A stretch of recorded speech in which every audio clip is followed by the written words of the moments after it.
Hello there, and welcome back to War Thunder, to the SU-85A, the new Russian Rank 2 Battle Rating 4.0 premium reward tank, the first reward tank for the 2018-2019 Winter Marathon. And I actually like this vehicle. It is in no way, shape or form overpowered, but still you can make it work if you're a decent tanker. And I want to just also show you again an amazing gameplay and also kind of the result at the end. So on your way to the T30, I guess you will pick this up anyway if you're interested in the T30, and I can't wait to get my hands on that tank. So what we have here is practically the definition of a glass cannon. You have a Russian 85mm D5S cannon. The name doesn't really mean anything. You have a lot of ammunition.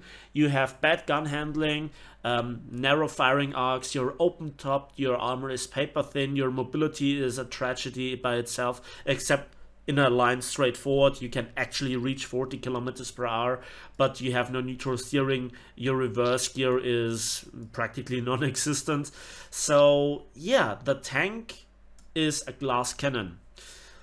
There you can see the armor, nothing to really be excited about. X-ray ammunition is mostly in the middle to the rear of the tank. 4 crew members, so you know, it's not the world's worst tank, but it's definitely not playing in the upper league. When we then talk about the ammunition, this is where it gets great. So the quote-unquote stock shell, the BR365K, is not bad. It delivers the highest base penetration for the 2 APHE shells that you have, but please always use the BR365A. Yes, it costs 40 silver lines, I know, but it's an APHE BC rounds. They're nasty, they never bounce, and they in 95% of the cases one-shot anything. And then if you really want to penetrate flat armor, we have the BR365P, 180mm. And all that package at battle rating 4.0. But furthermore, you have no machine gun, you're open top, so aircraft vulnerability, slow, no good armor as I mentioned. So again, a literal glass cannon. Vulnerable to anything that it comes across, especially the Italian SPAs that currently are whizzing around on the battlefield are not nice. Okay, so the next thing is I want to just focus here on the ammunition to just give you really the knowledge that you need. This BR365A APHE BC rounds gives the Russians at this battle rating for the first time the capability to deal with the Russian KV-1B, the captured one, the premium one, as well as also the jumbo Shermans. You can punch right through their upper frontal glacis. Yes, it's a close match. If they angle, then try to hit the tracks. But overall, flat that on, you punch right through in the majority of cases. And not a lot of Russian tanks at this battle can do it. Yeah, I know there is the KV-2 and a lot of other tanks can flank, but just for the sake of it. And to compare it to the normal Su-85 based on the T-34 chassis, there you actually have to go to battle rating 4.7. This one is 4.0. The first T-34-85 is at 5.3 with that gun and that ammunition minus the APCR. And then we also have the Chinu for the Japanese with a battle rating of 3.7 that has with the Type 4 coup 157mm of penetration, but that's just an APHE, so not an APHE BC round. The Achilles at 4.0, 171 with the shot mark 8 from the 17-pounder. The Italian Breda 501 and at 4.0 with the Granata Perforante also has 158mm of penetration, and at the same battle rating of 4.0 we have the German half-track with the 88 Flak 37 that delivers 146mm of penetration, but again with an AP CBC round. So you practically have the best round in terms of sure penetration, post-penetration damage effect, and just one-shot capability. But to bring the gun on target and to survive the engagement, that's tricky. And so now let's go into a battle and let's see how you can make this tank work. So here we are on Cubain, and I show you now the map from the very start to the very finish, so you can get a proper understanding what the tank is actually capable of. And please notice that I go here for C, where there is mostly flat terrain, or there is more flat terrain than the rest of the map. 4 degrees of gun depression is just really bad, and even if you're used to 5 degrees, that 1 degree is huge. It makes a huge difference. And everything with less than 4 degrees is, for me personally, very hard to play. So I decided to go here with the T-34 as a support, as a second line support tank, as the tank destroyer. He might catch the shell, he might bounce it, he might get disabled and survive the one shot, and then I just come around the corner and have maybe a second more before the enemy tank realizes that I'm a threat, that I'm actually there, and then have enough time to point the gun at the target, pull the trigger, and send him home to hangar. So there you can see the mobility slightly downhill on normal road. We can actually, or on medium terrain, we actually can achieve the top speed, and that looks not bad, right? But if you're in a city fight, if you have to corner very often, if you have to accelerate, if it goes especially uphill, and also if there is a lot of muddy terrain where the ground resistance is very high, then you are not that fast, and then you feel it. But not every tank at this battle rating is automatically a Hellcat. Talking about Hellcats, there are other very fast tanks, and you really have to watch out for them. Not just the Italian SPA with the 20mm, which is ridiculous, but also, hello there, what is that? Yeah, oh god, there you could see the narrow firing angle, and we have enough time to delete him, and we absorbed the heat shell. That was pure luck. Then I saw here 2 stücks, and I was going into cover. Never try to force here the Mexican standoff. We will see later on that this does not always work in your favor. The Stück itself is a good tank. It has some armor, so it's not paper, but versus an 85mm, there's just no escape.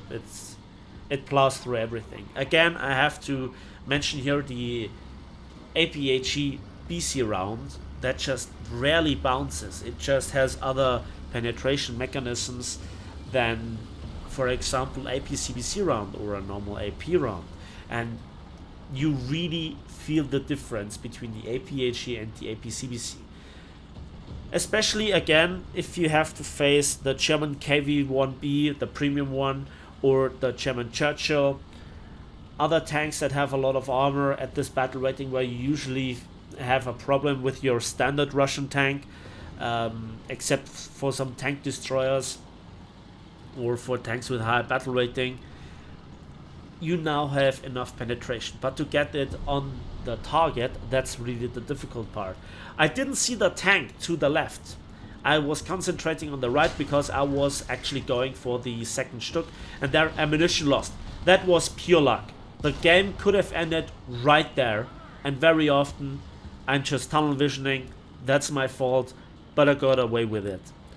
So normally I should be dead, but you know, RNG giveth, RNG taketh. So that's already some nice kills, 3 of them, and you can see that my team is still fighting. We have C, but A and B is actually not ours, and now there is the German half-track flak, and I cannot aim at him, but he also cannot shoot at me. He is distracted, and I'm like, haha, and I just shoot right through the tank without doing any damage. So that was weird. In this situation, you could argue that it is stupid to actually go for this tank, but I think he is distracted. He might get even damaged, and to load an HE shell would be a good option, but we go here for the gun breach, and that causes hull break. So this is also something that this shell can do if you aim for specific parts, and even if it would not have been hull break, then he would have been out of commission, and I then could have switched to an HE shell. And this is where the tank really starts to have a drawback, where you really feel the downside, because you have no machine gun, and you are also open topped. So every aircraft, biplane, fighter, even medium bombers, with anything that from a single machine gun upward, they just want you. and you really feel this with their bloodlust. And so I think a lot of those planes always crash, which is very funny. We aim a bit higher. We just saw a glimpse of the enemy Chino 2, which is also a tank that has a very good gun, and we delete him. So you have to deal with the hard hitters. This is what your job is.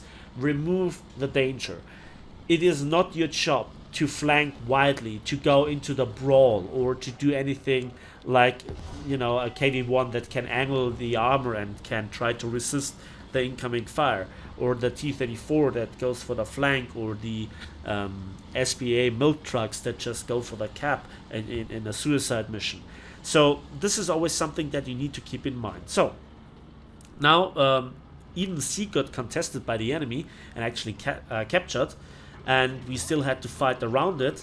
And actually I'm not quite sure if the enemy has been even dealt with, so I actually go back and try to figure out what is what. So this brings us now to this funny situation, and this is then where you use your teammates against their will for teamwork. Not against their will, but maybe they just don't realize it. And I'm like, okay, what's behind this rock? There is some action going on, I know it. And then I see the cupola take aim, and wonderful hitboxes, Gaijin. I'm stunned. Honestly, this is... Oof. This happened to me recently quite often. And now the Panzer IV F2, I guess it is an F2, is in a Mexican standoff. But funnily enough, he doesn't know that the M4A5, of which we will see later on, doesn't actually see him. So I observe him looking around the corner. You can see it above the minimap. Then the M4A5 goes for it, thinks the area is clear. The F2 wants to take aim, but I'm faster. And saved my teammate, and he actually never had an idea that he was in danger in the first place.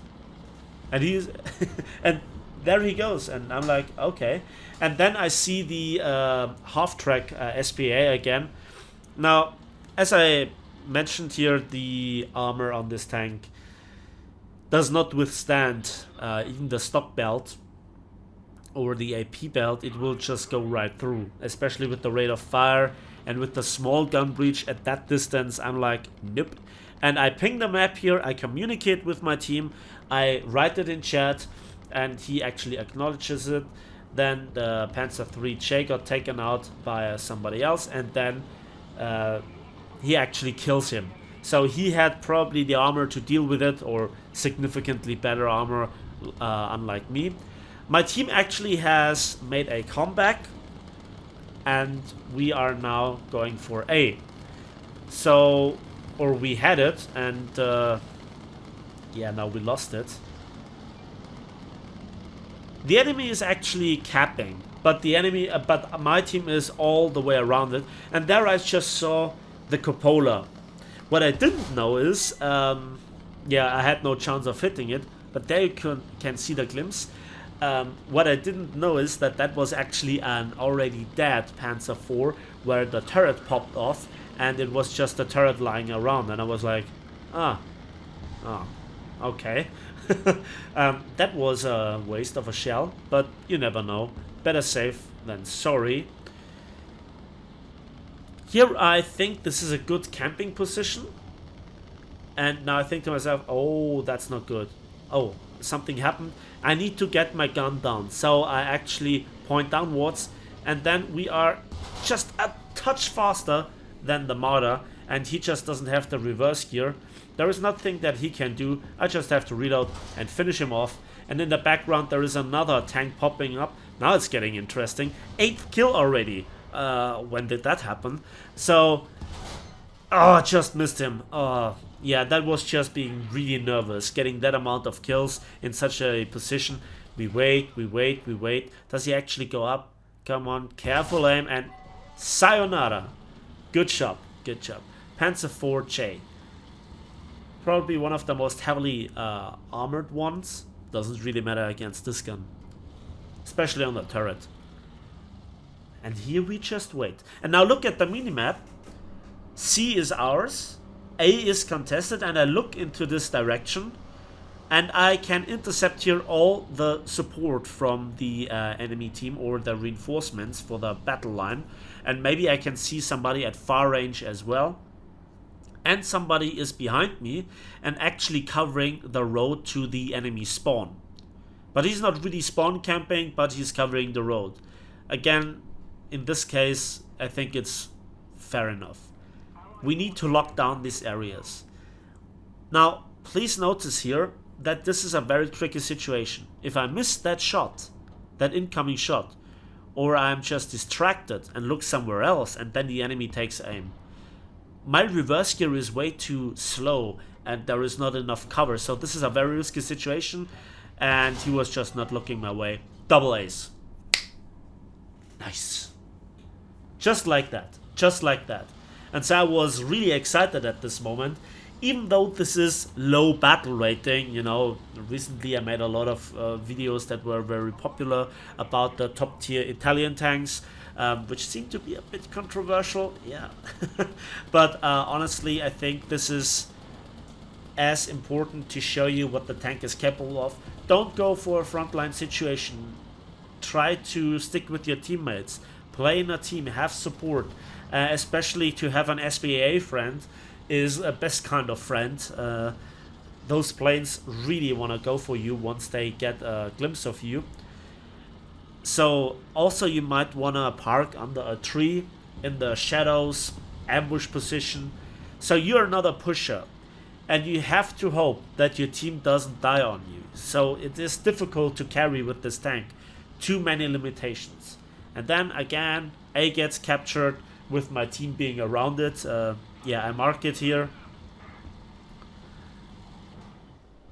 And I cannot see him. I cannot see the enemy tank.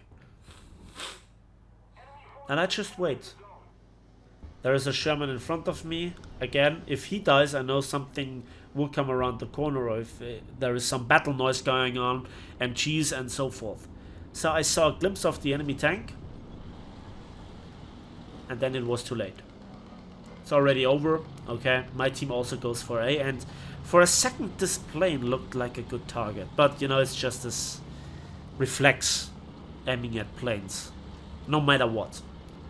Okay, again I look here at this location and just think to myself, just wait, relax, keep cool. Why push? Why now overextend, you know? Just wait. The enemy has to come to you. Yeah, and I tell the Hurricane that behind him there is a plane. He acknowledges it. But yeah, there is nothing that he can do. But our M16 actually can do something about the Focke-Wulf. And that was really nice. Okay. So that was just a glimpse of teamwork. Now B gets actually rushed by the enemy. But I still hold this position. Be patient. Doesn't really matter at which battle rating you are. Patience is always a very good thing to have and to make use of. Now I see some action going on. And I aim there. I saw just a muzzle flash. I have no idea where the tank is. And we get a good turret hit. So that could have been a kill. I am at the very same location, but obviously he has reversed and popped smoke, and the tree is still in the way. But then the beavers were really fast with that tree. Yeah, and I just don't get the kill on him, sadly. Would have been nice. But I already have my double ace. Don't be greedy, don't be gaijin. I mean, don't overextend, of course. Yes, yes. And I just wait. The enemy has to come around here. Okay, now the location behind me, I just noticed on the minimap. Yeah, it is unprotected, so I mark it on a minimap, cover it. You know, I cannot cover two flanks with one tank. That is just a bit strange. And to just fall back here in this situation is also very tricky. So the BF-109B gets shot down. Good stuff, good stuff. Yeah, and now I get the kill assist. Okay. Still, I'm patient. Now this is kind of frontline camping. I need to be in range of the objective. I must stay with my team. And I have here a strategically good position. Why give it up? Why give it up? Maybe for one more hastily kill and then getting killed because there is no escape. And then I'm in the open. I don't think so. But now the SBA has, caught my attention, and so I moved forward as well because I need to help this Sherman here because he is caught broadside on.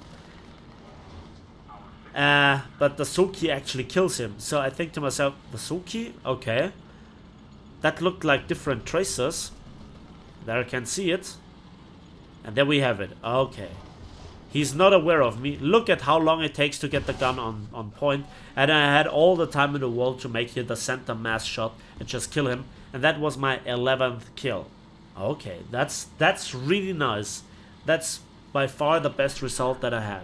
Now, to get those high kill numbers, there is actually something that you must rely on. A steady supply of enemy tanks. As stupid as it sounds, but you can make the best play, but if there is nobody to shoot, then you just don't get the kills. Okay, then I spotted here this other tank. We take careful aim. And that's the dozenth kill. Do you say this? The 12th kill. The dozens? Dozens? Difficult word. Okay. And I think to myself, okay, it's nearly over. And then watch this. And I'm like, oh. And I whiffed the shot. And I'm like, no, not die now. And he actually misses the shot. And I finish him off for number 13. And that's the end of the game. Woo-hoo-hoo-hoo. And I not just only get the Survivor Award, which is actually something that would have been close. Look at the results and you will understand. So, for our 12 kills, 13 kills in fact, we got 75,500 silver lines and nearly 11,000 modification research. With only 1 assist and no caps and no planes. And I get the heavy metal hero and the survivor award. So that is already 20% of my overall silver line income just from those 2 awards. That is amazing. And this is the same amount of silver lines that you would have gotten from the M60 A1 DC Ariete. And there we can see I have 13 kills. But on the enemy team, there was also somebody with 13 kills. If I would have survived this battle with 12 kills, no survivor award. Yeah, that's the case. And so have you survived this video once again, my dear subscribers and hopefully new viewers. Thanks for watching, thanks for listening, smash the like button if you liked this video, subscribe if you want to see more, and we'll see each other on the waves, in the skies and on the battlefields of War Thunder.